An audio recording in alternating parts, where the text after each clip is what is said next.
There are more millionaires alive today than at any point in history. And yet, hand 100 ordinary investors a normal salary and 30 working years, and almost none of them end up as one. Not because the market failed them, because of something they do to themselves, over and over, without ever noticing it.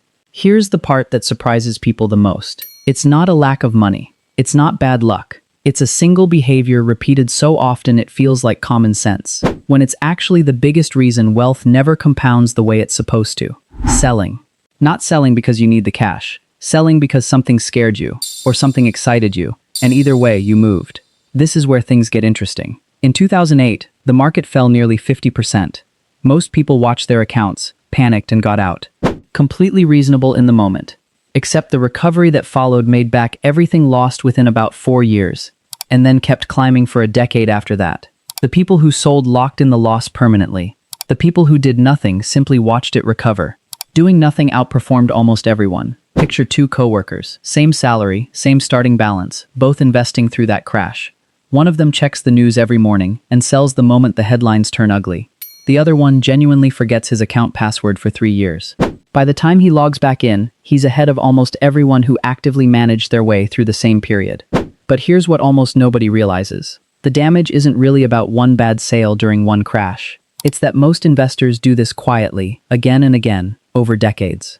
They chase a stock that's been rising for 6 months. They panic sell the one that just had a bad quarter. Each decision feels smart in isolation. Stacked over 30 years, it's a slow leak that drains the entire compounding engine. And that's only half the story. The other half is what a single missed year actually costs.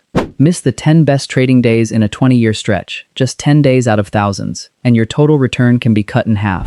Not because those 10 days were magic, because nobody can predict which days they'll be, and the only way to guarantee you're there for them is to never leave in the first place. Here's the mistake almost everyone makes. They think investing is about picking the right thing. It's not. It's about staying in the right thing long enough for the math to finish its job. A mediocre investment held for 30 years without interruption will usually beat a brilliant one that gets sold twice. So why do smart, disciplined people keep doing this to themselves? Because the brain that keeps you safe from danger is terrible at handling numbers going down on a screen. A falling account triggers the same alarm system as physical danger. Logically, you know 30 years is a long time. Emotionally, in the moment, it feels like the house is on fire, and running feels like the only rational response. What happened next changed everything for the investors, who actually made it to 7 figures. They didn't get braver. They got more boring. They built rules that removed the decision entirely. Automatic contributions, no manual trading.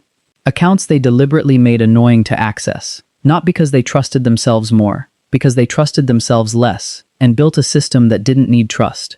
There's a quiet detail in almost every millionaire's story that never makes the headlines. It's not the year they got a big raise. It's not the stock everyone talks about at dinner. It's the 10-year stretch in the middle, where absolutely nothing exciting happened, and they let it stay that way. The uncomfortable truth is that reaching $1 million was never really a math problem. The math has worked, reliably, for 100 years. It's a behavior problem, dressed up as a market problem, so people can blame the economy instead of the 12 decisions they made under pressure. The investors who make it are not the ones who found something everyone else missed. They're the ones who simply never touched what they had long enough for it to finish becoming something. If you want to know exactly how much one moment of patience is actually worth in real numbers, the next video breaks down the math, and it's higher than almost anyone guesses.